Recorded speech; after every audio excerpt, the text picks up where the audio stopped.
What's up, everybody? Justin Millette and my co-host here, Tyler Bogert. and we are here on Real Alaska, bringing you another exclusive podcast. And this time we are Team 5, Iron Dog. Yeah, what's up, guys? Hi, Zach. Hi, Tommy. How's it going? Good. Thanks for having us. Yeah, well, there's a lot of things going around that not a lot of people know even what Iron Dog is. So we thought I'd bring you guys along and explain to us what Iron Dog is. So we know it's a really long snow machine race. How long is it? 2,600 miles and some change. How long does it take, like day-wise? Or So I was going to ask that question. they Thanks. do stretch it out a little bit. So from start to finish, it's 7 days, but there is a rest day in there. Mhm. But overall course time, we're in that 50 to 60 hour range. So 50 to 60 hours in your Jesus. what's that? What is like your average speed? I think it comes out to 40 something or 50 something. Last year was in the 50s. Depends on the year. Depends on where you finish too, because there's been different finishes. River system, or if you're going Big Lake back to Big Lake, then it's a rougher terrain. So this year it goes from Big Lake to Nome around Kotzebue and back down to Big Lake. Actually, Wasilla. They're doing the finish at so Menard Center. What's the Yeah, deal? that'd be cool. What's the deal with that? I saw something about So you're going? Are you guys doing like the ceremonial that they used to do downtown? Yeah, Yes. So ceremonial start from Wasilla to Big Lake. Uh-huh. So point A to point B, everybody's pretty tight group. Right. Because there's a couple road crossings, and then once you hit Big Lake, then we'll go out. So they're doing like Single you're doing a single file out of Big Lake and then let you go. Yep. Well, it's gonna be 2-minute intervals off Big Lake. Oh, okay. They're going to restart at They're- Big Lake, Basically, essentially. It's a restart for the course time. Okay, interesting. So our time doesn't actually Yeah. start until It's Flat like that Lake. Iditarod. It's okay. Just different dogs. Yeah. So- Ponies versus dogs. Yeah. Yeah. So basically, essentially, it's like what 2.5 days to actually by course time to complete the race, 2,600 miles. Yeah, Yeah. actual time on the sled, yes. How does that feel like on your bodies? I mean, 2.5 days of riding a snow. I mean, realistically, it's 7 days spread out. But It's, the day-to-day stuff isn't too tough. It's the timing. Yeah. So you could go somewhere, and you could be starting at 10 a.m. and you finish at 8 p.m. So like that's your day. But then if you have a short layover, then you're waking up at 3 a.m. and you're back on the trail. so it's really just comes down to like that, Yeah. the switching your schedules, Yeah. kind of that really gets And into you but guys. there's times where it's there's different mandatory layovers. So then you're just going to the coast. So you could be going just a 100-mile stretch, but you already rode all day, took a 4-hour break, and then you're going another 100 miles in the middle of the night, and then you have to adjust your sleep schedule to catch back up to be able to leave once you get there 6 hours later. Right. So yeah, It's challenging. yeah. I mean, That like kind of messed me up a little bit. anything messes you up. So It's not wrong. let's break it down. Like what does it look like day one of Iron Dog? I mean, there's 2,600 miles. You don't obviously just go and ride 2,600 miles. So like, we'll break it down. You don't have to tell us our strategy. I mean, So day one is McGrath. So you go Big Lake to McGrath. how many miles is that roughly? 350 miles. Okay. And it's about average time you've been seeing is 8-9 hours, somewhere in there. So Okay. an average day. It's going to be a little bit longer with the extended start this year being in Right. Wasilla. We're going to have that parade. It's going to take a little bit longer. But Yeah. So that's what kind of train are you seeing from Big Lake to McGrath? So you start right out on the Susitna River system, and then you go up and over Alaska Range, and then you're just running basically right alongside South Fork, Kuskokwim, down into Nikolai, and then from there, the trail system right now it's all overland. But Uh-huh. there is a river trail running the Kuskokwim. Mhm.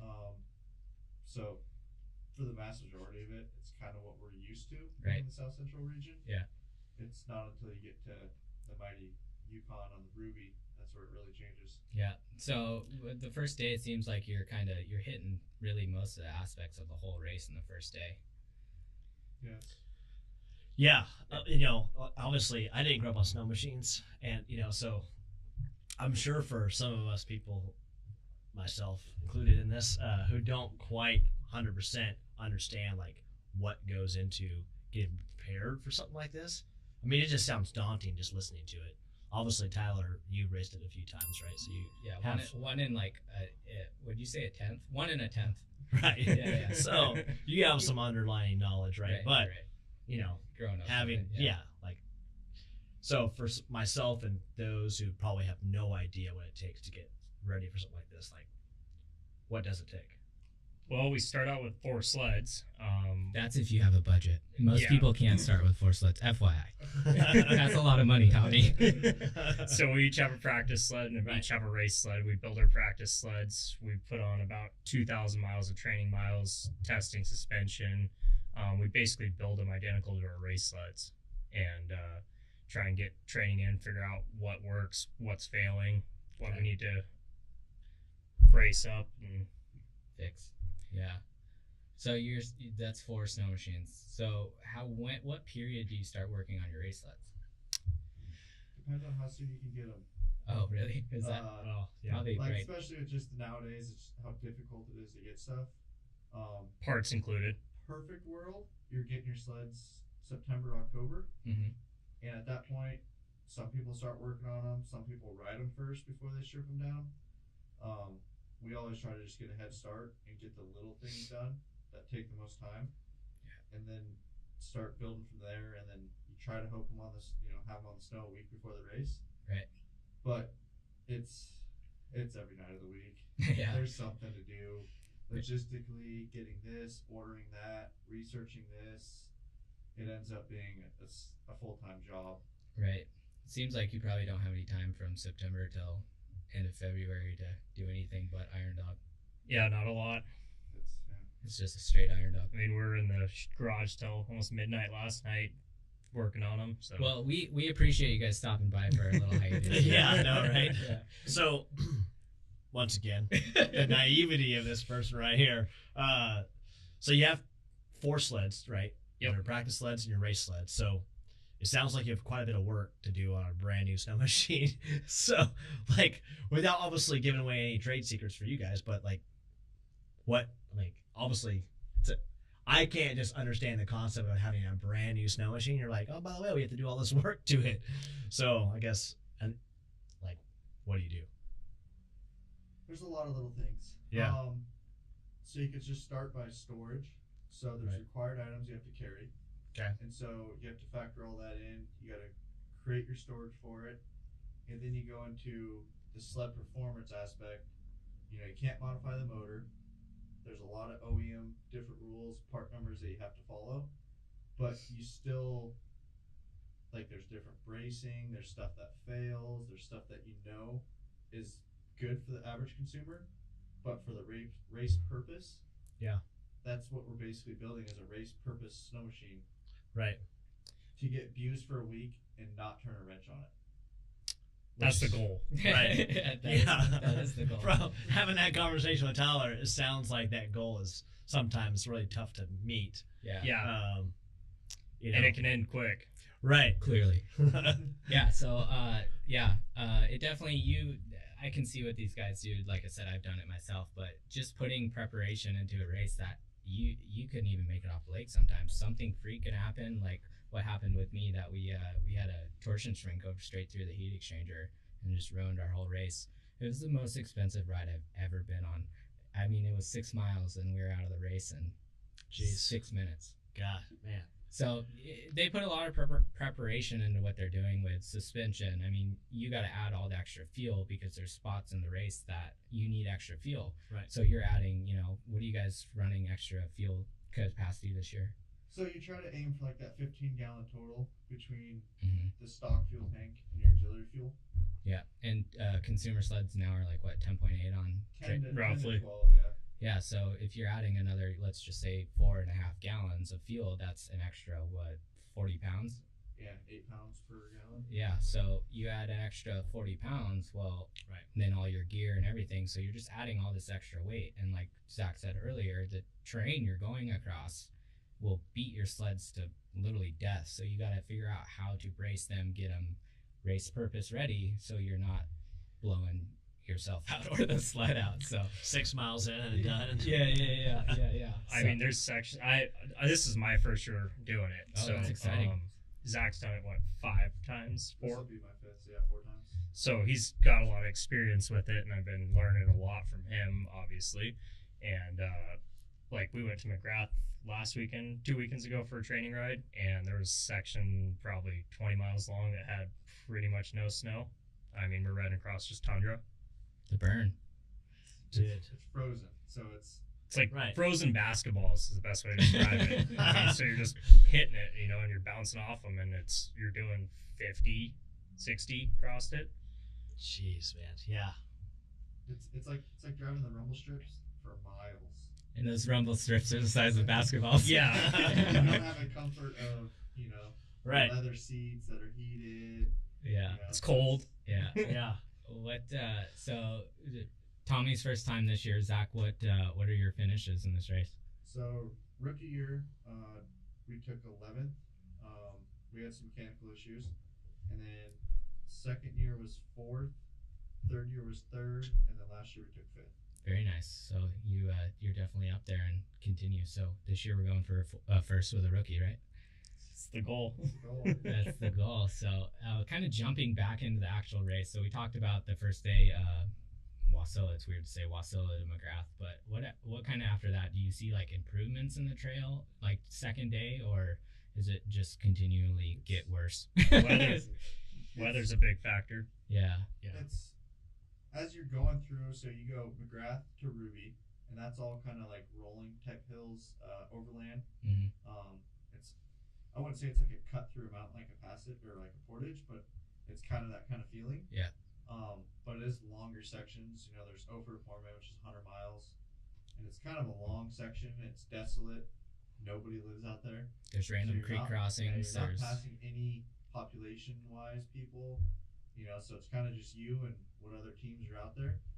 And then once you hit the Yukon, you're back on that river system, and it's mile wide, half mile wide, and it's as fast as your sled can go most times. yeah. So you're 90 to 100 miles an hour average on that. So Based on the Yukon? that's probably like a kind of sense of relief when you hit the river.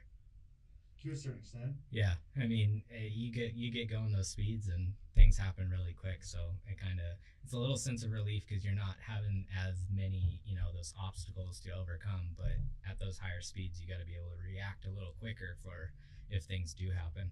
I think it was kind of jumping into last year. Was it last year they had on the river? There was a bunch of like ice breaks that people were hitting, and or was that closer to like what I'm a keyboard warrior now, so I just see pictures. But there's something on the river that everybody was hitting and breaking sleds, and the Yukon, they always have some hidden surprises in different areas, but for the most part, we're pretty fortunate nowadays that it's so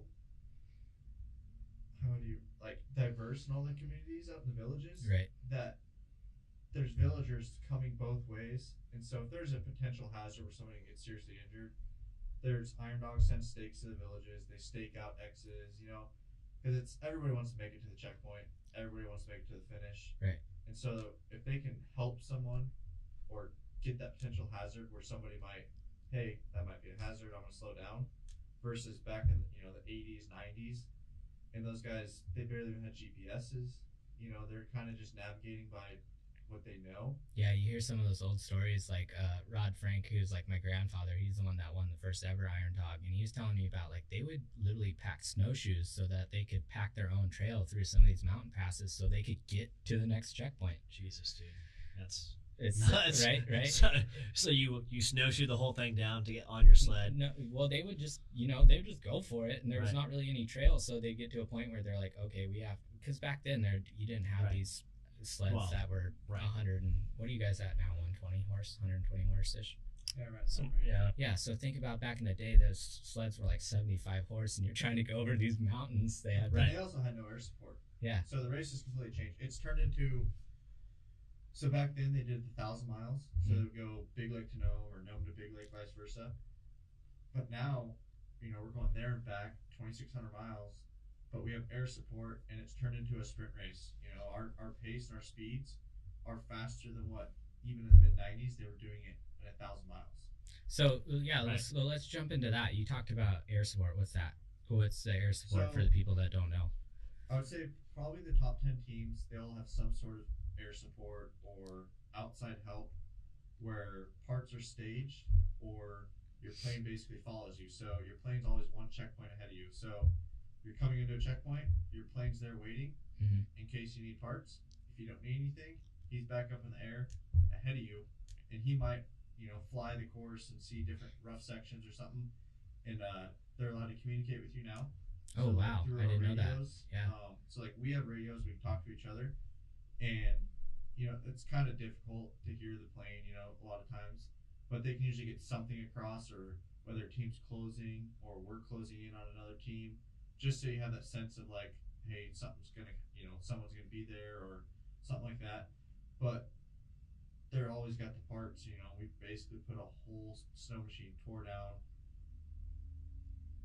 hand tight bolts, so it's all there. Right. Because you got to replace piece by piece. So you Right, can't do a whole right. assembly, your whole rear skid system, with your both shocks, rails. You can't do that all at once. So say you break a rail, you got to replace the individual rail.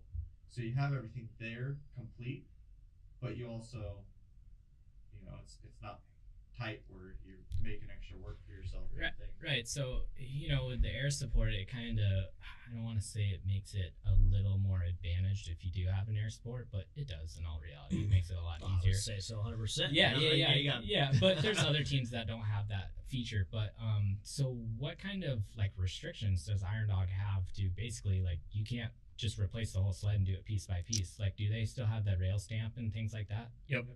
So you just have to bring that rail with you, right? Even if you replace it. It's so every checkpoint has an Iron Dog official, Right. or somebody affiliated with Iron Dog, and so they're in communication with the headquarters because it's pretty remote. It's like they're not going to send somebody out to Ophir where no one lives there, so they designate a checker that volunteers to go there, and then so our part is turned into them, so that way there's proof that we changed just that physical part. Okay. What about motors? Can you do a motor swap? So you can pull the motor out, but that same motor with that serial number has to be back in that sled. Okay. So is it the serial number off the bottom case, or is it? Yep. So you could do a top end and be fine. Yeah. Virtually, yeah, because at that end of the day, it's a part number, OEM part number Right. we're replacing. Right. Okay. That makes sense. But you can't replace it as an assembly. Right. So you That can do makes sense. parts. Yeah. No, that's So interesting. you got to split it down. So say you threw a rod through the case, but you want to keep going. So you're going to turn in your bottom end. You're going to turn in the crank. You're going to turn in your cylinders if they're damaged. So you're going to turn it all in. You could pull that whole motor out, but that motor you put in there has to go in there piece by piece. It can't just be a direct swap. Oh, interesting. Huh. There's a lot. Yeah. There's a lot to it. So I mean, you guys work on these sleds. I mean, like you said, for 8 months out of the year, it feels like you get pretty fast with working on stuff. Yeah. I feel like Tommy might be faster than Zach. I've watched Zach work on stuff. He's not very good. Yeah. We done that, like the recoil. Remember the recoil back in the day? Yeah. There's a lot to it, a lot of little things that we go through. We basically retorque every single bolt from the factory. We make sure they're Loctited. I mean, we went through, basically spent a whole day. That's all we did was check every bolt from the factory to make sure that they were torqued to spec and not going to rattle loose on us. And do you guys have any tricks that you do for? I know back when I raced it, we would do like painter's marks on the bolts just to be able to look down, quick glance, and make sure it hasn't changed. Yep. You As guys- we torqued them. You painted them. Yep. Yeah, that's awesome. So That's Yeah. more of it's not a necessary item, but it's more of a personal, quick. You're in the checkpoint, you got a minute to spare while he's getting fuel or oil, or you can just look it over real quick and you can notice a if mark. something's loose Yeah. or something moved, or It's kind of like having a notch on something where you can see if it moves, so you can be quick and be like, okay, that bolt backed out a little bit, or something along those lines. it's just gone. Yeah. I mean, Yeah. Oh, That's it's gone. yeah. There's a paint mark there, but no bolt. So yeah, that's exciting. What kind of do you guys actually work out, or you just ride a lot? Are you in the gym, or? Zach says no. Not super I serious. don't think I've ever seen Zach ever work out. I'm active. We both play hockey. We skate. Yeah, I mean, that's stay- I skate 3 to 4 times a week. I think the biggest thing is just the muscles necessary for riding, and it's more mental than it is physical. Mhm. But that's coming from a younger. You get like Chris Old. He's almost 50, or if he is 50, I think for him, he needs to be a little bit more physically, like in the gym and get more in shape. But for us, we're so young that it's more mental and learning, and it's like we can go fast, and I mean, as Right. long as you can get back up, Yeah, you're gonna exactly. be okay. You're gonna figure it out, kind of Right. thing. So it's, I mean, the Iron Dog race. What other like cross sports do you guys like to do that kind of helps you get ready for Iron Dog? Like, do you ride dirt bikes or bicycle or? I started getting into some like mountain biking, and I've rode dirt bikes in the past, but I mean, for the most part, I try to check out for those few months. Yeah, take a You break. don't have to think about it. Yeah. It's- Right. You don't have to turn a wrench all summer and something. You know, it's kind of relieving. Yeah, maybe you should take up like knitting or something in the summertime. It's crochet. Yeah, crochet. Just calm crochet. down. Yeah, crochet snow machines. Yeah, there you go. Yeah, so yeah, there's so many things in this race that not everybody knows. But what about the logistics of the race? I mean, we talked a little bit about air sport. That's a pretty big logistical factor there. What other logistics? I mean, where do you guys stay? So it's locals. I Mhm. mean, half the time it's with locals. You know, we're pretty fortunate. You know, like no, it's a pretty big hub. So there's hotels, there's restaurants. So we're kind of more in our element. But when we're out in there, you know, McGrath, it's kind of the same way. But say Caltag, we're staying in people's homes, and they're welcoming. They're usually giving up their bed. They end up sleeping on the floor. 'Cause Right. I mean, we're treated like celebrities when we get in there, and it's always nice. You know, you come into a village at 2 a.m, and half the village is out there cheering you on. Like, need a place to stay? What do you need? At sub-zero temperatures You know, too. yeah, it could be 20 below. Man. You know, it's Yeah. but it's just their element, and it's you know, it's kind of it's, like, they say it's like kind of normal. You know, it's like they always look forward to Iron Dog, and then Iditarod, and then it's springtime, and then they're getting into their summer activities. So, because a lot of these places, you know, it's pretty wintertime. It's pretty desolate. You know, it's pretty Right. quiet, not much going on. It's dark. It's cold. So, So you're kind of like the kickoff Yeah, the of like the kickoff. spring. Yeah. Yeah. Like Love to see It's you come and take to civilization. watch you go. Yeah, exactly. some So, different faces have showed up. Yeah, but yeah. there's definitely, you know, we get in there and it's like some of the food's questionable. Most of Oh. the time you're so hungry you just eat it. But you know, they know. It's like, you know, we're at the end of the day we're city boys. Yeah. We are. You know, there's some racers that are from the village and but like, you know, getting asked if you want to eat buck tuck and, you know, different heritage foods like that, or like, oh man, I don't know. You're like, I'm starving. I might as well. Yeah, so you eat some questionable stuff, but at the end of the day, you know, they're there for you and they're doing everything they can for you. Right. Which it's probably the only race in the world that's like that. Yeah, I mean, you got a lot of culture that you're going checkpoint to checkpoint. And if you look at the culture of Alaska, it's not like you're going to one culture the whole way. You have the different types of natives. You have the Athabascans, you have the Inuit. And so there's all this different culture. So you could be eating some down here that you're like close to normal, and then you go to the coast and you're like eating whale, and you're like, this is completely different. So what, I'll ask you this, Zach. Have you ever had, what was the worst meal or like the most questionable meal you've had? Mine was tuna casserole in Unalakleet. It was the best food I've ever ate because I was just starving. And I got to a point where she just kept putting it on and kept putting it on. Like, you know, I'm good. And you don't want to be disrespectful. You don't want to be like, no, I'm fine. But that tuna casserole felt good, but it definitely was not good when I started riding again.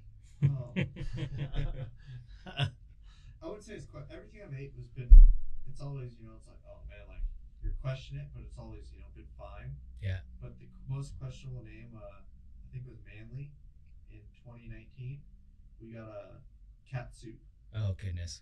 And so we're like, you know, I was kind of like thinking cat, Like Like meow. meow. Yeah, that's the thing, like, in your mind, you're like, oh man, you know, it's Right. like, Yeah. but, you know, but at the end of the day, it could be lynx, you know, it could be something like Right. that. Still, I'm like, people trap these and they just get it for the fur, you know, for the trading purpose. But I didn't question it. Tastes like beef stew. And it was good? You liked it? Good. It was good. Good. I don't know what it was. It wasn't Tracy's home cooking. You're, No, yeah. my mom's home meal. Yeah, but I mean, you're kind of just prone to whatever you get while you're out there, and hopefully it works out for you.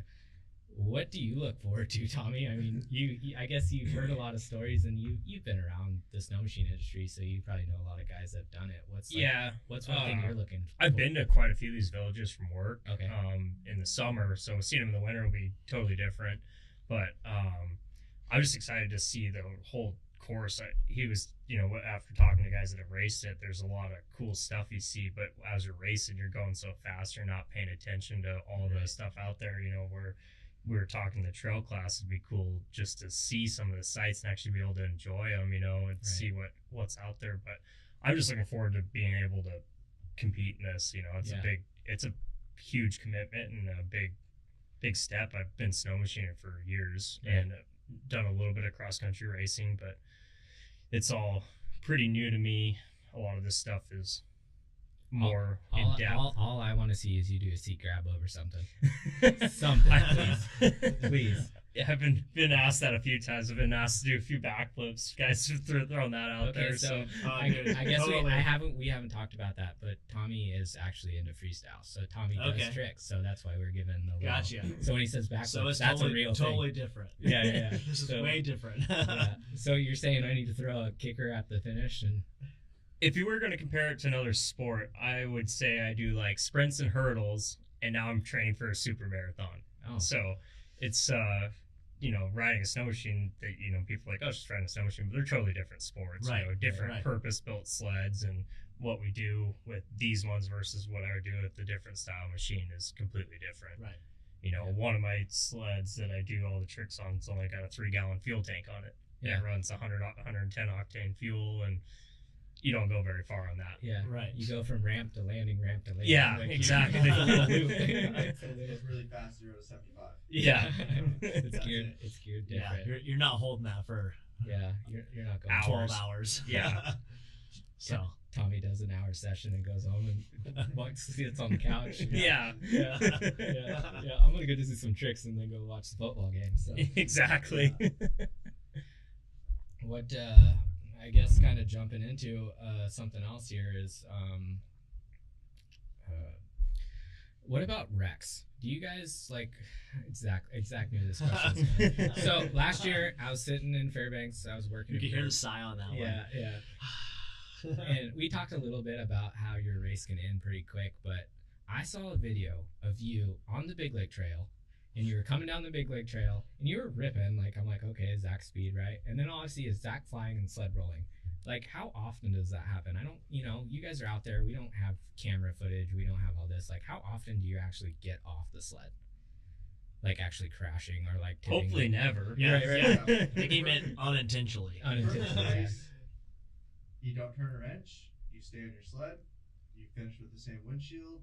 It's a perfect race, but stuff happens. Weather changes. That could play a factor. Because you could be going, south central, like Alaska Range, there could be a ton of snow. As soon as you crest over Alaska Range, you go to no snow. Right. And then you could get a little bit farther down the trail, and there could be a little bit of snow, but it's all wind drifted, rock hard. It's like hitting concrete. Yeah.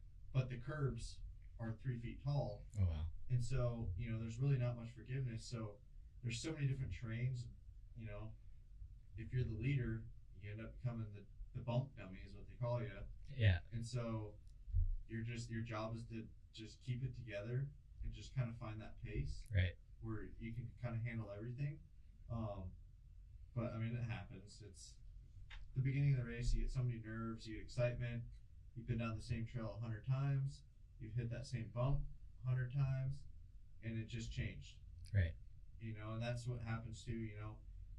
The first team down the trail can hit a bump, and it's fine. And then, by the 30th team, that bump's completely different. It's all blown out and water. So, yeah, it's completely different. Be, a little bit taller. It could be peaked out. There could be a line around it. And so you come into a lot of these areas, and a lot of it is single track where the trail's the trail. But, closer to civilization, there's trails everywhere. Right. And not every trail is staked, or we don't have every trail on our GPS. So you could be taking a new trail or a new line that you've never taken before. Yeah. And it just takes one bump. There's always that one team. I was pretty fortunate last year, but that's a lot of teams. You just get hurt right there and you're done. Right. 5 miles of the race. A competitive team that's got everything, 4 sleds, all the right parts, plane support, doing everything kind of what you need to do to be competitive and to try and win. It's $100,000.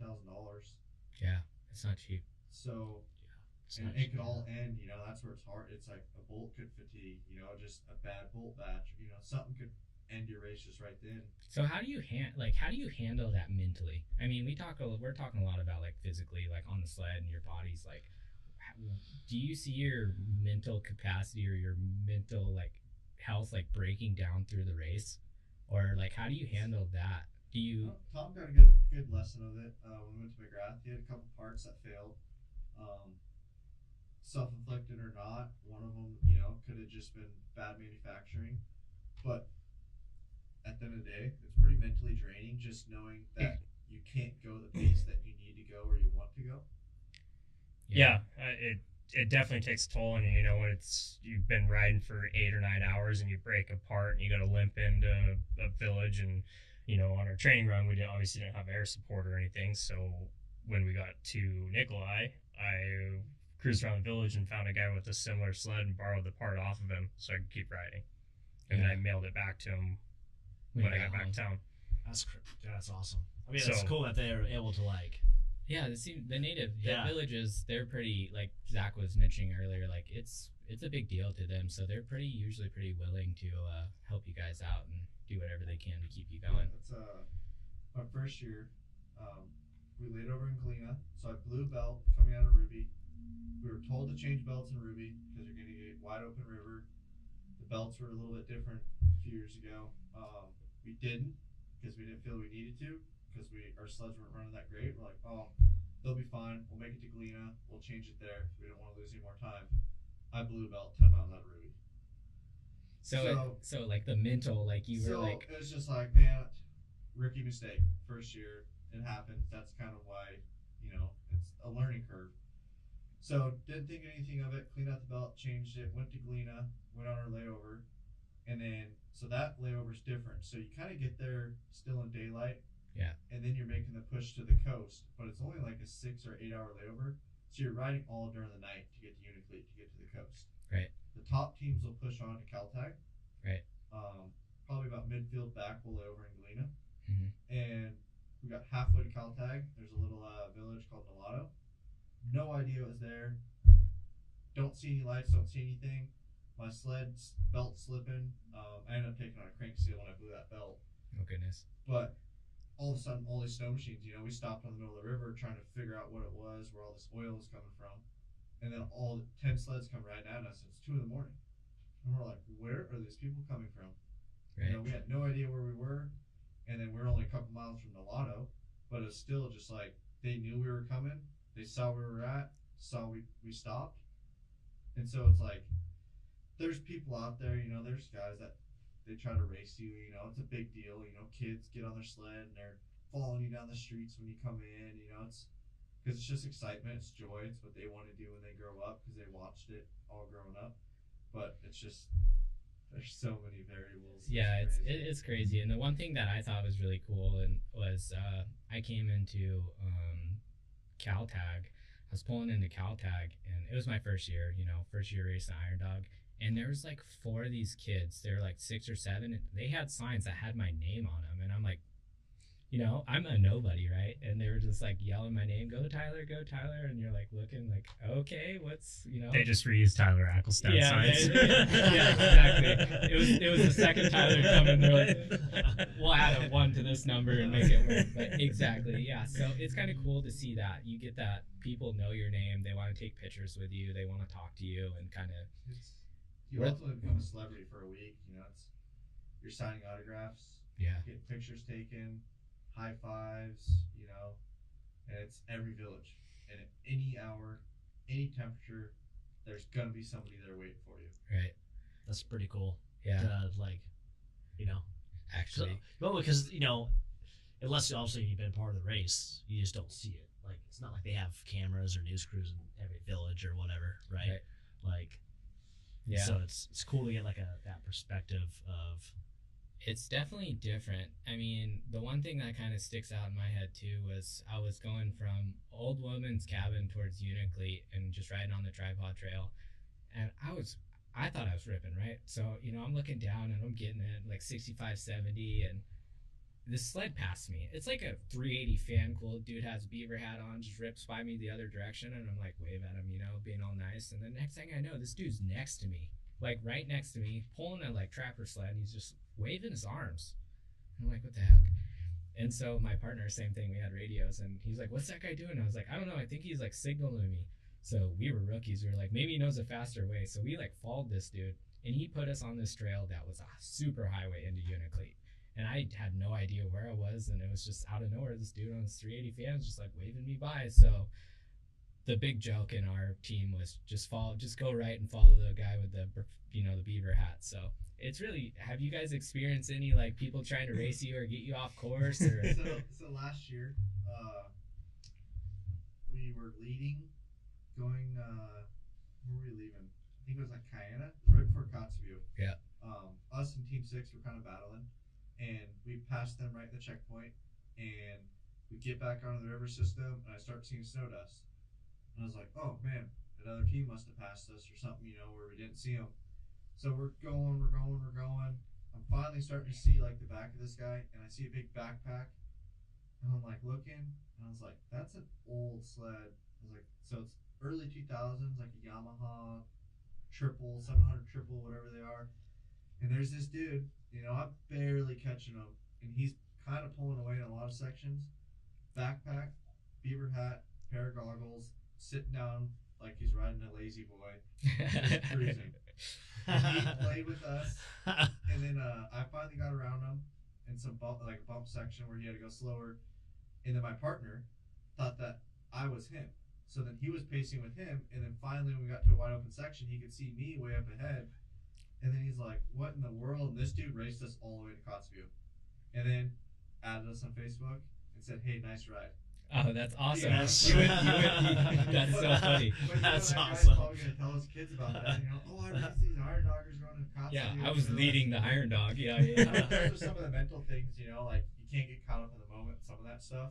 It's all funny to laugh about, but I was probably pushing harder than I need to just to get around them. Right. Just because you want clean air in front of you. Yeah, you want that clean track in front of you, so you can see those bumps. You can and they're see not thinking, they're not out there to jeopardize somebody's race or harm. They're there to help. They're there to do anything possible to help you. Yeah. And so when you go into a village, it's anything you need. It's right. What parts do you need? How can we help? Right. Do you need a place to stay? Do you need some food? Yeah. You want some cat soup? Yep. Some cat soup. So I mean, yeah, we've touched on quite a bit here, but you talked about what it takes to do this race. You said about $100,000. What do you do for a living, Zach? So I do service work for Three Bears. So I do a lot of fuel station maintenance, and then kind of move more into like a project manager type role. Yeah. But it's I work year round. Right. A lot of the guys that do race work half a year. They work summer months construction. So it's a little bit more of a grind. Yeah. Say for me, where I'm still working full time. Friday, Yeah. all winter long, and so it's I only get weekends or my time to go train or going on a night ride on a weeknight, wrenching every night in the garage. So I mean, you're probably putting in what 15, 16-hour days during the winter months. Yeah. Come January, it's a little bit more crunch time. It's work a 10-hour day at work, and you come home, you're in the garage till midnight. Yeah, so you're pushing quite a bit of that's incredible. Makes a long day. Yeah, for sure. Yeah, what about you, Tommy?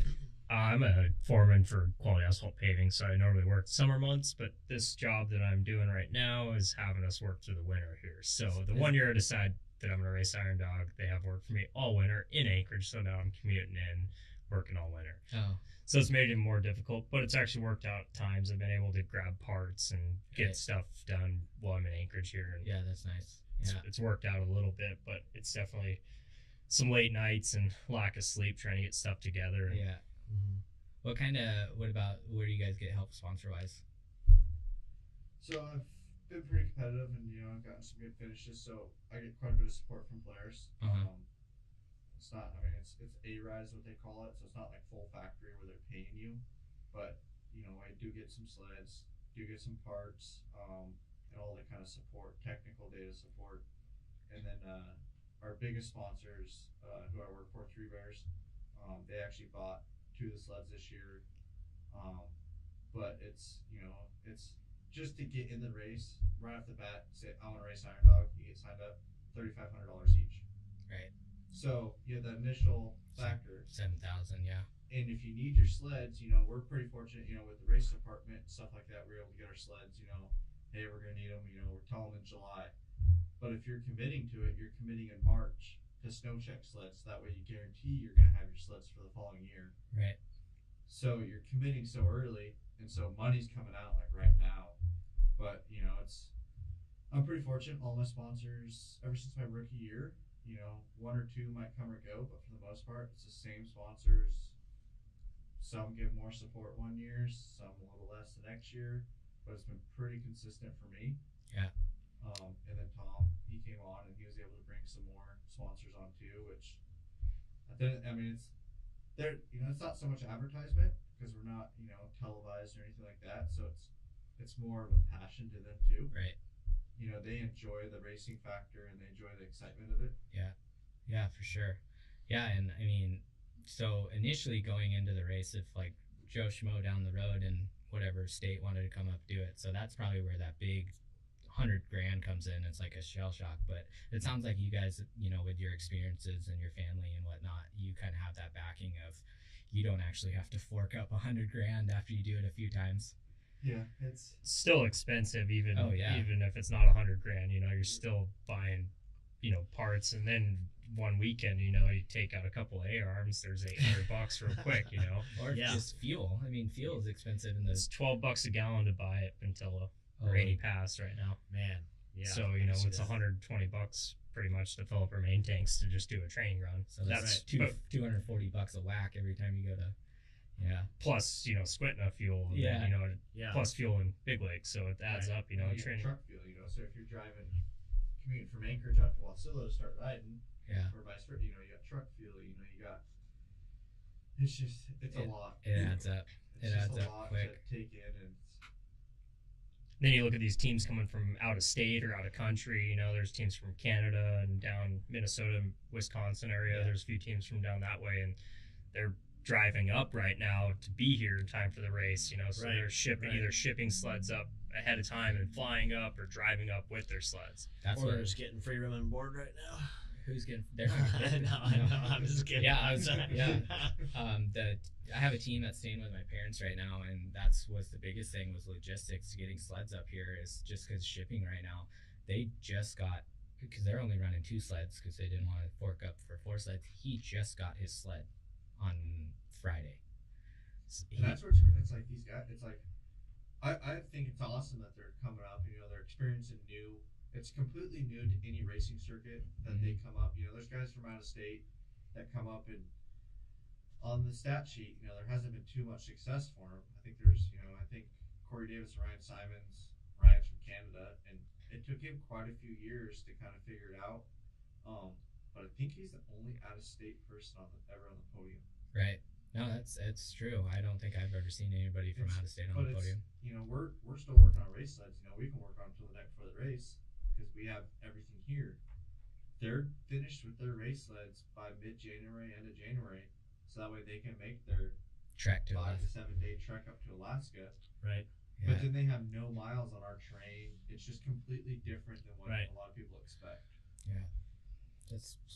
It's there's just so many different variables going into it. I mean, we've talked a lot about the physical train, the physical on your body, the mental, and then just logistics. I mean, there's so much that goes into this race, and And all those things don't even make up the biggest percentage, which is luck.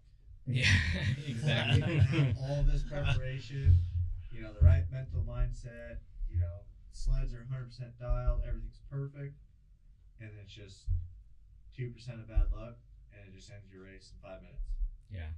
I mean, you look at like Casey and Brian last year, running, they were first place, had a pretty good lead, and 30, 50 miles out, they started having problems right before the finish and ended up in second, Yeah, didn't they? But they blew the motor. They ended up towing into the finish. Oh man. Yeah, they blew up one sled and then started towing with the other sled. Blew that one up. And that sled had bigger motor issues, so then they were towing with a sled that was only running on one cylinder. Oh And then jeez. we had a So- bunch of snow locally, so not all the trails got touched. And so we have different shortcuts and different stuff like that. And you try to take the risk versus reward. You know, like there's one hill that we'd have to go up versus all these other hills, but it's less traveled. Right. And so they ended up stuck in that one section, and you know they're trying to make tracks with a sled running on one cylinder. Then they have to try and tow through it, and right there, just the mental mindset of just defeat kind of outweighs everything. Right. I mean, And it's but then you still have to regather, and it's like there's still money on the line. You know, it's still a podium. You know, and it's And when stuff like that happens, you don't know where the other teams are. Right. You know, Yeah. So the it's like, team that won didn't even know they won when they got in there because they thought they were so far behind, and then something like that happens. You know. right. Man. Yeah. Just the amount of like frustration yet like drive at the same time. But the thing too It's is like just- just like Tommy said, like you don't know where anybody is, so you could be, you know, an hour ahead, or if you leave Squinta and they're like, yeah, you're 45 minutes ahead, and all you, I can imagine all you're thinking is you're counting, you can hear that counter 1 minute, like you're losing that time. And I mean, I don't know how you guys do it. I'm not a very patient person, so I lose my cool pretty quick. But like, if you can figure out how to stay calm, stay collective, and not make those extra mistakes to add up that time, you're like, okay, time's clicking off right now. But if we figure out how to make this happen quick and effective, we might still get that first. We might still make the podium. Like that's what makes it unique to me is like the unknown. Because you could be in first, you could be in fourth, and next thing you know, you're in first. Like, you don't know. Yeah. It's like you're just out riding with your partner on a sunny day, or, I mean, well, yeah. Hopefully. that's the common phrase. You know, you just go out for a little trail ride, and Next thing you know, 2,600 miles. Yeah. Yeah. Yeah. But every day it's just a trail ride. You know, it's like, oh, we're just going to McGrath today. Yeah. Is that the mentality you set, Zach, for yourself? Is just like, I try to, because you can get pretty caught up in the moment. You know, it's all these guys at the end of the day are racers, right. and so you kind of get that racing mentality. But that racing mentality is it's a 20-minute race Right. most times, Yeah. or it's a set distance. But when you're going and you still have another 2,000 miles after that you still have to go, that's where you kind of just like, okay, just get there clean, no issues. If we lost a couple minutes, we can gain it back somewhere else. Right. And so that's just how you kind of take it day to day. But it's hard. It's you get weather, or you make one wrong turn on a trail, and then you have to backtrack a little bit or something. You know, it's just, and then you get rushed, and then you start going, and it's like, okay, we're gonna make it up, and then you could break something because you're pushing that little bit extra. So it's all experience though. You know, Right. It took me. I'm still learning every ride, Right. but you know, I'm getting a lot better understanding now. I see why all the champions, you know, they're usually 10-year veterans in Right. that time frame. You know, Yeah. just to learn all the unknowns. Yeah. But the pace has also changed too. You know, what it was 10 years ago is not what it is today. Right, like you said earlier about 1,000 miles is what you guys do the whole race in. So yeah, what about you, Tommy? What do you expect for you mentally? Like, how are you gonna kind of pace yourself? You just gonna kind of pace off Zach, or like mentally for you, like you gonna race just checkpoint to checkpoint and just keep? That was going? kind of my plan, was checkpoint, just focus on getting to the next one clean, like he said, because trying to make up a minute by going an extra 10 miles an hour here and there isn't going to make or break the race in the long term if you wipe out, and Yeah. crash and break something, because we're basically pushing these sleds to the limits as far as what they're going to hold up to, Right. I mean, 2,000 miles, usually a sled's going to need a lot of, TLC. an everyday rider. If you have 2,000 miles on your machine, you're going to need to start replacing parts, bearings, stuff like that, and if you're pushing that hard, you're wearing out stuff faster, and it's hard on him. Like you said, a lot of it comes down to luck, how well everything Yeah. holds up, and Right. there's a lot to it, but Hopefully. yeah, day by day, checkpoint by checkpoint, and just try and stay focused the whole time. One thing I did my first time, this was kind of funny, it worked for me, is I would look at my GPS, and I rode with one of the new GPSs. They're way bigger than the one I had. The 276s are just Mhm. giant, right? I would look at the miles, and I'd go 10 miles at a time. I'd be like, okay, I need to go 10 miles. And it would like help me stay in the loop of the race to try to... I'm not bad about counting miles. It's like, Yeah. Some of the rough sections, you're just like, oh, okay. And then you see a sign, because it's a historic Iditarod trail that we're riding. Right. And so there is different signs and different, shelter cabins, different places for those, rural travels. But you see those signs and it's like, oh, 30 miles. Okay, I'm gonna be there in 35 minutes. Yep. You know, and that's where you get mindset. And then it's like 10 minutes later, you're like, why am I not there yet? Like, That probably happens on the coast a lot, just because you can see pretty far if you are doing it in the But- daytime. I notice it more in practice. Yeah. Where it's a little bit more draining. Right. Because the race, it's so new. A lot of that area, you know, we know our area very well. Every bump, every turn, you know, where we're at, how long it's going to take us from here to there. And then you get into those unknowns, and it's all new. So you're kind of taking in everything around you, and you do got to focus. You know, there's some parts, it's like it's old mining towns in the middle of nowhere, a couple hundred miles from nothing. Yeah. And you're looking at these cranes, you're looking at old equipment, and you're like, how did they get this out here? And Right. next thing you know, there's a wind drift right in front of you. Yeah. You know, it's like, it's just there's so many unknowns on that kind of side of things, but it's you just gotta stay going down the trail. Yeah, for sure. So you guys already talked a little bit about your strategy, but like from start to finish, what's the biggest thing you would tell people if they got in this race? Like, what's the biggest advice for the pace? Just figure out a comfortable pace and hope you got luck on your side, or What you're comfortable with. yeah, I mean, the only comfortable part of pace is time. right, So the more time you put on your sled, or the harder you push training to get more comfortable in that speed, Yeah. that's where you need to ride. mm-hmm. And so, you know, we could ride with another top team, you know, that place one spot above us or behind us, and they could be way faster in one section, but then we're way faster in another section. It's all just that comfort level. Right. And that's where you kind of, I mean, there's different areas where you can get held up behind a team, but you just got to be patient. You're going to push your equipment trying to pass those people, you're going to break something. Yeah, so it's kind of getting out of that mentality of like racing in the present and kind of thinking about the future. It's completely different than a short distance. Oh yeah, I race. mean, like we talk about like Mayor's Cup, like you're wide open and you're gonna wreck your stuff just to get by the next guy going Yep. into the Or you're going to move them out of the corner if you need to. You Right. know, it's like that position's valuable where this is like, you know, maybe we'll pass them the checkpoint. We'll be a little bit quicker. We'll pass them tomorrow. Don't worry about Yeah. it. We'll get them tomorrow, boys. Yeah, Or it's, you know, it's there's so much time that can be made up, but there's so much time that can be lost. Right. And so it's those little mental things that you can lose everything Yeah. just by 1 second of bad luck. Do you ever get like what's the right word? Mentally fatigued, yes. Yeah.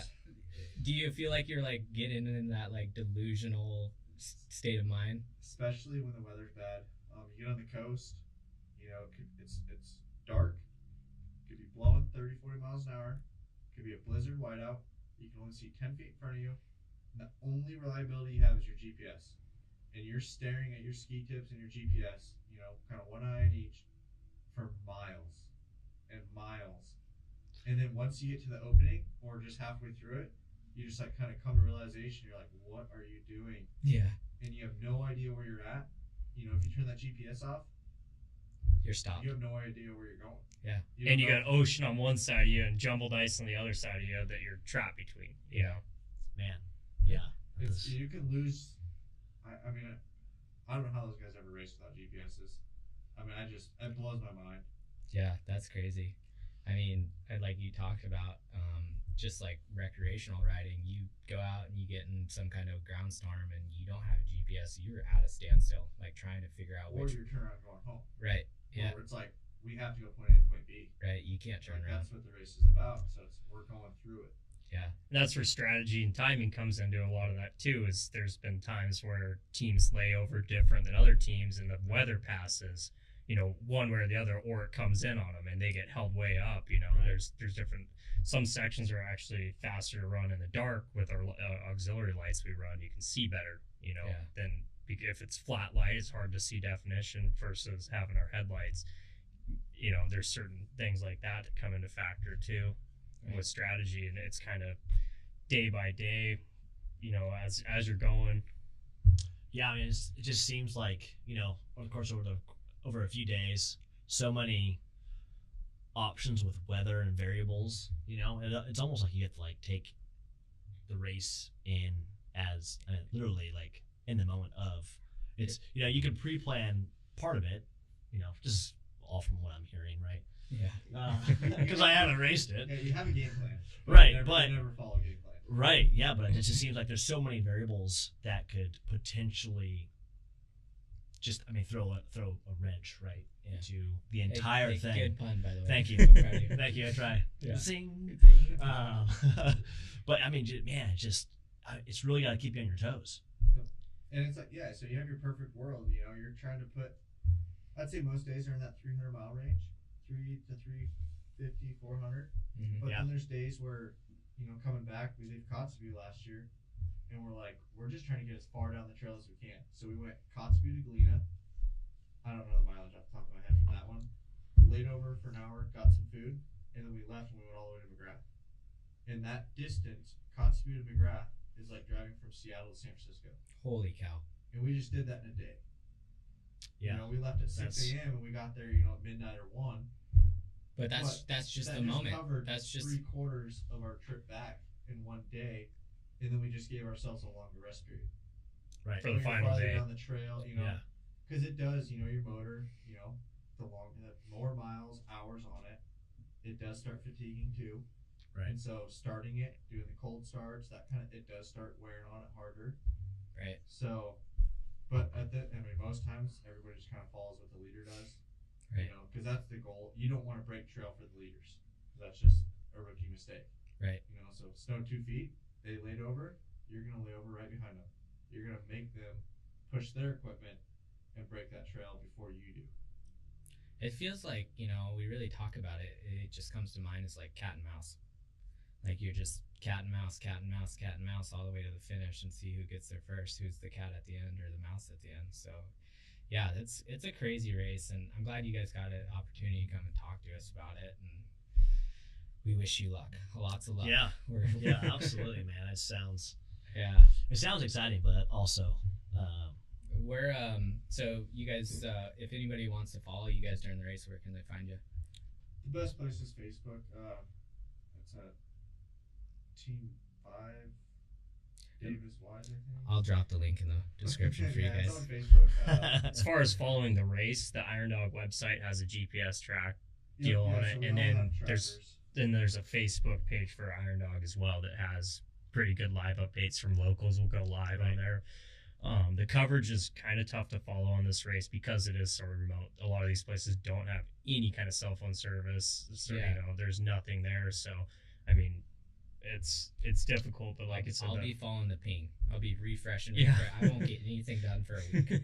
Yeah, so that And if we don't respond, you know, if we're stopped there for hours on end, we're probably not stuck there. It's just slow pinging. yeah. There's different areas, you know. It's And man, satellites at the end of the that day. thing freaks me out. I'm gonna be completely honest. Like, you know, me and Zach have been friends for a long time, and I'll watch his ping, and he'll be sitting at a spot, and it's like not pinging for like 5 hours, and I'm like freaking out. I'm calling his mom. I'm calling people. I'm like, "What's wrong with Zach?" And finally, he'll actually like text me and be like, "No, I'm fine." I'll be like, so there are spots where they actually, you know, can shoot a quick text or I would say Iron Dog Group is I think the Facebook page name. okay, And yeah, that's probably the best up to date. Chris There's does a lot of good job. You know, a lot of volunteers, a lot of past racers. There's a past racer, Stan Brown, does split times. You know, Yeah. so he's calculating split times just for Wow, not that's cool. so much like it's really nice for us racers just so we can see it. Right, Versus, yeah. Oh, okay, they pulled this kind of speed or whatever, but Zach's on Facebook uniquely. it's good info though, you know, and then locals will post updates from their village or whatever, you know, so we could see trail conditions. Mhm. The trail class, they leave 2 days ahead of us, so they're kind of breaking the trail kind of for us. Right. But 9 times out of 10, a snowstorm comes in and their tracks are gone. Yeah. So it's kind of it's not really much, you know. but Bummer. Bummer. They still give us tips, you know. It's like, hey, there's a lot of hazards in this area. Right. So Right. just because it's such a sprint race now, you know, it used to be. I'd probably say those guys were cruising 45, 50. Right. You know, a lot of the areas that we're doing 90 now. Yeah, that's crazy. You know, and we're always kind of on edge, but we're on edge in a comfortable way. Right. Yeah, for sure. Let's talk about 22. What with the snow conditions and everything this year? What's it look like? I mean, I heard the coast is pretty bad this year.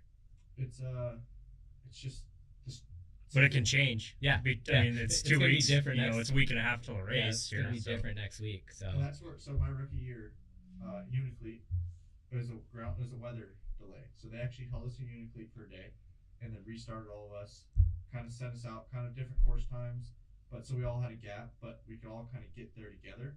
right. Worst case, and one of the leaders, Mike Morgan, punched in a track way out on the sea ice, and we could see all the different cut lines. We had mechanical issues, so we were held up kind of towards the back of the pack, and we're kind of just trying to make up time. We shouldn't have been doing what we were doing, but we made up time. But you could see the cracks in the ice. The next day, all the ice is gone.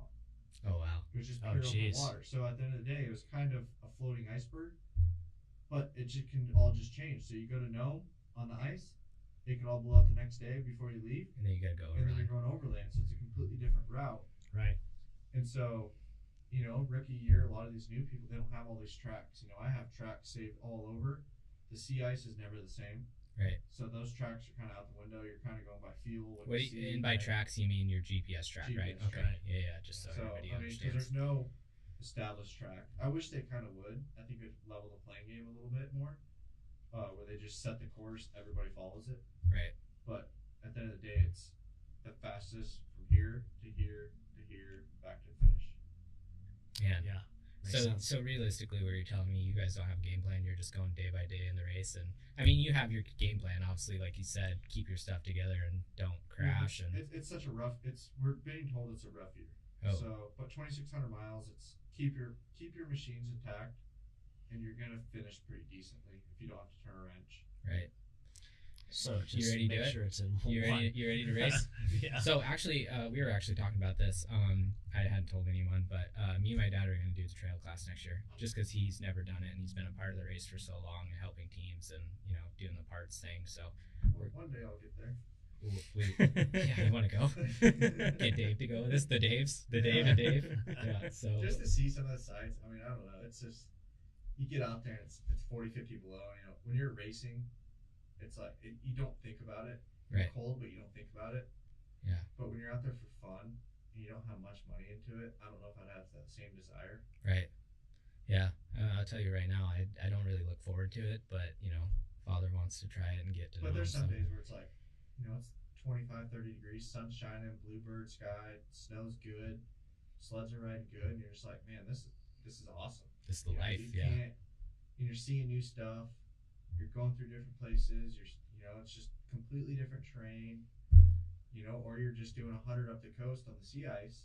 Hoping it doesn't wash away. Yeah, it's just smooth, and you're just like, man, this is unreal. You got the ocean to your left.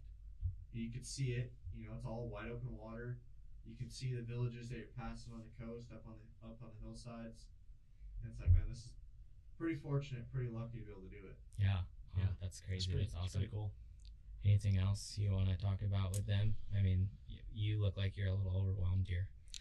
It's just, obviously it's the world's longest snow machine race, right? So, there's a lot to it. Yeah. And so, There's I definitely think a lot to way it. more than most people really kind of understand of how much goes into it. Yeah. It's not just order a sled, jump on it, and go do a race. Yeah. And then So, you look at Iditarod guys, well, you guys are nuts. Yeah, It's 40 exactly. below, and they're doing 8 miles an hour. I'm like, man, yeah, that's a long 1,000 miles. yeah, with some dogs. And they're sleeping on the trail. It's, Right. They're packing their hay out of checkpoints, and they're spreading it out for their dogs, and then they're curling up in a little sleeping bag, Right. Yeah. sleeping for a couple hours because they're tending to the dogs all night. Getting Right. fed and everything. I'm like, that's a different type of toughness right there. Right. Yeah. Yeah. That's crazy. Yeah. And it just takes longer too. Yeah. That's why. Yeah. And they take, was it 10 to 12 days? Yeah, to 10 get to down 12, from yeah. Big Lake? Yeah. And that's 1,000 miles. Yeah. You guys are doing it in 2.5 days on track time, and then 7 days for the whole week. So Yeah, we'll be in Nome Monday night. yeah. we So start- what's the dates? So Yeah. we start February 19th. Okay. We leave them in our 10 a.m. is the first team out. They're doing 1 minute intervals, so everybody will be out within that hour. Okay. And then we do the restart on Big Lake. I don't think really public's involved at all. We haven't heard those kind of logistics, but we know it's 2 minute intervals leaving, Uh-huh. which is normal.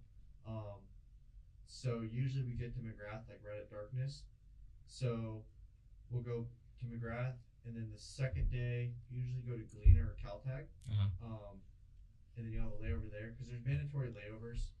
So it's 30 hours northbound. Right. Which might change due to the Kotzebue loop, so it might just be 20 hours. Right. And that's what they're saying. That is, take 20 hours between the start of the race to no. You have to And have so- 20 hours of rest. And Yeah. but in McGrath, it's kind of a restart for overall course time. So you could left 30th, but you were the fastest course time there, so you're leaving first out of McGrath. Gotcha. But you weren't the first let into McGrath. It's all off split times. Yep. Yeah. It's the So- fastest to where. The first day is a little hard to follow because you can look at the GPS ping and have no idea where anyone's at until everyone gets there and they kind of reassess. Same thing with Nome, right? We restart out of Nome Complete after. restart. Yep. So leaving McGrath, leaving no, complete restart. Everybody's leaving in the position that they're in. Right. But then if you lay over in Galena and you're the leader, but the 5th place team continues to Caltag, they're technically farther down the trail, so they're going to get ahead of you on the stat sheet. But course time, if you do your math, that's where it gets real confusing of doing the split times, course times. Yeah. That's why we have Stan Brown on Facebook for us. For us to help us do all that. Nine times out of 10, Yeah. your top 5 teams, they're in order of how they are on the trail. Right. Right. Yeah. Well, Ooh, it's a lot. yeah, no kidding. I mean, I look forward to watching you.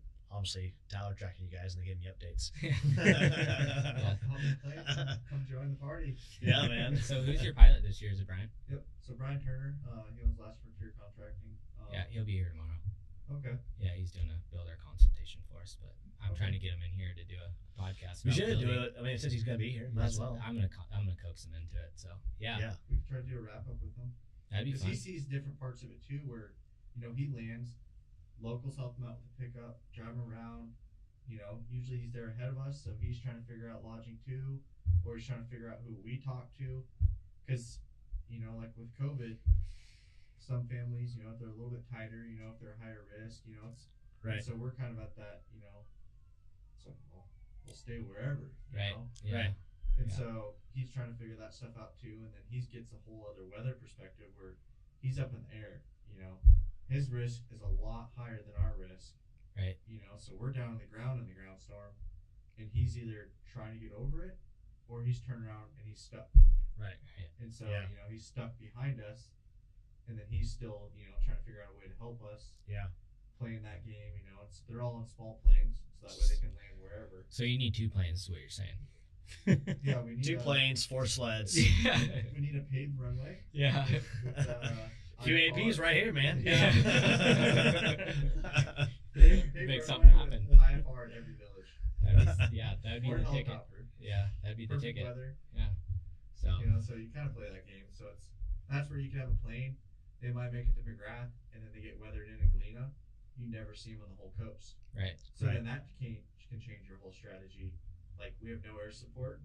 We have to make sure we don't have any issues. Right. So you could back it down a little bit, where the risk versus reward for another team going faster and have no issues, they can make up or put a lot of time on someone. Right. Well, there's a lot Are there. you taking notes for when you race it? I did actually. Yeah. Mentally. Mental notes. Yes. Yeah. What do you? We talked about sponsors. You guys want to thank anybody for going live when I'll it goes? try to go down my list. So Polaris, Three Bears, and then we have, we get into some more like the actual stuff we use.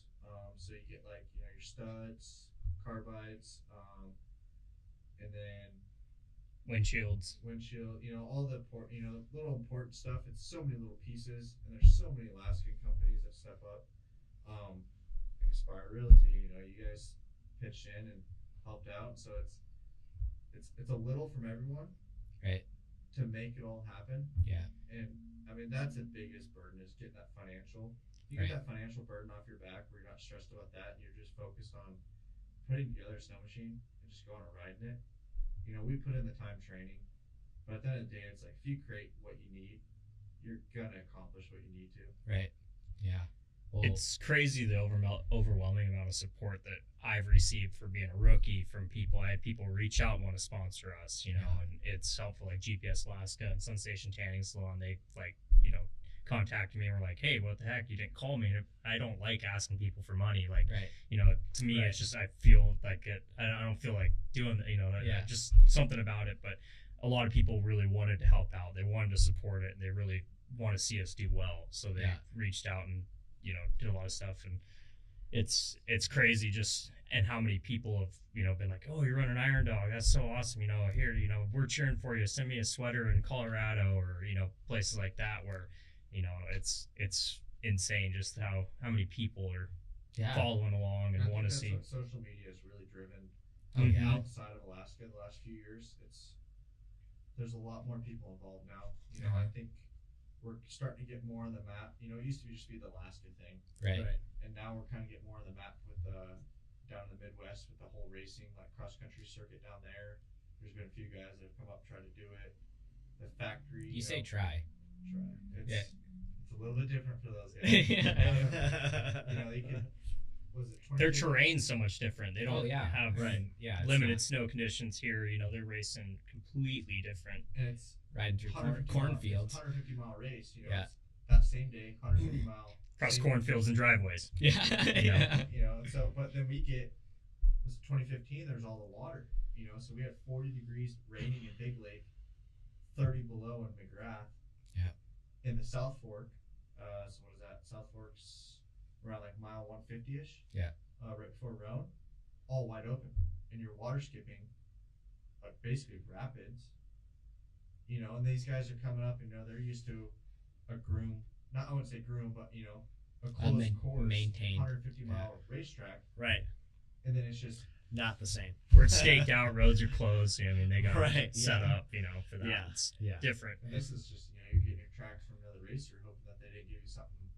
Something way bad. off somewhere else. Right. And you're so remote out there. That's one of the craziest things to me is if you like when we were doing one of our training rides, we stopped and shut the sleds off to do something, and you just look around and there's nothing. You hear nothing. You're so far away from any people, any civilization, no cell phone service. I mean, we have sat phones, stuff like that, but you're hours from any help, even if you did need something. If you got hurt, like stuff like that. It's just really, it's crazy to think how. Where you are. Adds to kind of the mental stress, like just knowing like if you need anything, it might take a minute. So that's why it's a pair race. Yeah. Right. If it was singles, I couldn't imagine. I mean, I'd be scared. I probably would never do it. No. Yeah, no. Like in the dark, you go out there around the river. You can't tell where you're at, which is up or down. Right. Without if your GPS didn't work, you're going up and down the river. You can kind of read the terrain a little bit, where you see like, all the trees are kind of pointed down, so the river flows that way. It's washing the trees down. Right. But a lot of those areas, you shut your sled off pure dark, you don't know which way's which. Right. You might be able to find the North Star, but I'm not a real navigational guy to even know what north is gonna put me on. I think the North Star means north. It's got it in its name. Yeah, for sure. So it's just so a much lot of unknowns and a lot of prep and everything else. So much mental stress. Definitely a lot of mental stress. I was gonna ask something, I forgot. It was a good one. Mental stress is like the one thing I've noticed with Iron Doggers is the composure that you guys are able to like keep. I mean, you don't show it like if you're even frustrated, but just being able to keep some kind of mental composure throughout the race, even when things are going bad. And like we talked about, you have all these villagers and people with cameras and FaceTiming or Facebook Live. Like you can't be showing any kind of mental like struggle, because then it'll look bad on the Iron Dog and you as a team or anything like that. So that's definitely like, man, I'm gonna pick on Brad George a little bit. That guy is always so happy. He comes into a checkpoint, he's high-fiving, he's smiling, he's got it, he's always got an open face open, so he's like high-fiving, and you never can even tell if anything's going wrong, even if you just read 5 minutes ago that they have motor issues or they're having this. Like putting on that happy face for all the villagers it would be tough. It would be really tough. Well, then we get to half the time we're all staying together, right? So first, second, third could all be staying in the same house, and it's like we're still friends. Take the gear off, take the helmet off, we're all friends, but put it all back on, and it's like I'm racing you kind of thing. But if you see somebody have issues, we're stopping. It's it's different than a sprint race, what a lot of people think. Right. You know, and it's like we're all there to help. You know, the Iron Dog, they have our GPS. You know, the little trackers. They can see how long we sat somewhere if we helped someone, so they'll give you time back if there's an injury. You know, it's all pretty. You know, we're all out there together, and Yeah. so that's where it's I- it's a little bit tighter. Community. Camaraderie. Yeah. That word. Thanks. Jason. Yeah, look at the brain on this guy. Yeah. So that was my next question, and Zach actually answered it. But just all the racers. I mean, you talked about Brian and Casey. You talked about Mike and Chris. Like, it's kind of like a big family off the trail, and then when you kind of get into the race, there is still like, yeah, we're competing, we're competitors, but like Zach said, if anything does happen, you're gonna be willing to stop and lend a hand or your services or whatever you we're can. All, you know, it's a race. At the end of the day, we're all trying to go home to our families. You know, Right. we all have our day jobs. Yeah. You know, this isn't our profession. Right. There's not a single racer that this is their profession. Right. So it's you know it's you could consider it a hobby. It's probably the most expensive hobby you'll have. Well, $100,000, man. Yeah. It's not. It's not a cheap one. Yeah. We'll We ask- could buy some nice houses for $100,000. Yeah. We could have vacation houses. There you go. We'll ask Brian about what's the more expensive hobby, planes or Iron Yeah. Dog. Yeah. But so there's just a lot. And then another question was what's required for like medical training? Do you guys have any kind of medical training? First aid CPR is all we are required to have. I've done some wilderness survival classes with work, you know, for stuff remote, you know, jobs for stuff we do. You know, we do village runways. We're the same kind of deal. We're in these same villages we're going to race through, and you know, helps obviously helicopters away and planes away. So, you know, stuff like that is helpful. But a lot of it's just experience. Right. You know, we both grew up in Alaska and been in the backcountry doing stuff there, so we've been around whatnot. But You definitely gotta be some bush fixes. So who's giving who mouth to mouth? This is a real question. Dang it! All right, no comment. Both of them smirk. No, okay. He'll figure it out. What happens on the trail stays on the trail. Yeah. There's no cameras around. I've seen those YouTube videos where people get, you know, they do the hind leg, but they just throw them against a wall or something. Yeah, that's what's what gonna it is. happen. The sled might hit them at 60 miles an hour. that'll fix it, huh? Yeah. What about this we're kind of jump into a rabbit hole here, but I've noticed with some other professional sports like racing, mouth guards. Are you guys wearing mouth guards yet? Not in the race. I have doing tricks. Well, yeah. That's a little not more in the race. understandable. Yeah. No mouth Well, guards. it's I don't know. We wear full face protection. You know, a lot of guys wear the half face helmets because it is quicker and easier if you need food or drink in a village quick. But just the speeds we're going, it's like the risk versus reward. It's like you bounce your face off those handlebars once, that's gonna live with you forever. Yeah. So you just, I mean, I don't take any safety in it. You know, I try to maximize everything I can for safety. Right. You know, they have the required items. That's mostly what we all wear. But if there's something better, then we're always opportunity to try it. Right. I wear knee braces. Required is only shin pads. You know, basically like hockey shin pads, or motocross type of shin pads. But I wear actual like knee braces and stuff. But that's Personal a lot of people preference. wear bunny boots. You know, there's no ankle support. You know, but they are warmer. You put them in a bucket of water, pour them out, put your feet in there. Your feet are still gonna be warm. Right. But boots and Yeah. technology has gotten so good nowadays that, you know, that's where we're pretty fortunate. You know, a lot of our sponsors, it's gear or it's supplies or, you know, it's parts. And that's where a lot of those items, it's just like the technology nowadays goes far and exceeds everything that you've ever seen 10 years ago. Right. You know, they wouldn't even think of this stuff that they have now 10 years ago. Yeah. Right. I think that's the biggest thing that why I continue to be so passionate about the race and continue to follow it is like every year something new happens and it just keeps transitioning the race into something even more exciting or more fast paced, or like the technology and sleds, and I can't imagine what it's going to be like in 15 years, like the race. Probably silenced with electric. That would be really cool. Yeah. We take a lot longer. You'd have to stop and charge Yeah. a lot more Oh, often. yeah, no kidding, right? You'll put a solar panel on your back when it's sunny. Our planes will be carrying generators. Yeah. Gen drops. Be Change you're playing- batteries. Yeah. No. So Well, cool guys. I won't keep you any longer. It's been fun, and Yeah, thanks for coming in. yeah, we appreciate you guys thanks. being here, and Well, thank you guys for the help, and thanks for having us here. Yeah. yeah, No, we'll have to do an after the race. a Maybe post-race. maybe we should do a post race one. Tell us about how Yeah. your See if we're still experiences on friends. your Yeah, see trail. if you're still see if you're still friends. Yeah, and 100%. see if Tommy wants to race it over again, and yeah. So We'll make sure to keep some mental notes of the food we eat. yeah. So you can give it. That'd be great. We want. Yeah, some- I was gonna ask. Yeah, I'm gonna ask. We so. can bring some leftovers. Oh, there you go. Oh, yeah. Put it in Sounds a little doggy great. bag, a cat bag, a Cat bag. cat bag. Like tuck in a Ziploc. Yeah. So awesome, guys. Well, like I said, I appreciate you being here, and yeah, we'll see you next time. Hopefully, we give Yeah, you in a few good weeks. luck. Good luck. Yeah. Let us know if Good you luck, need guys. anything. Yeah. So. Thank Appreciate you. it.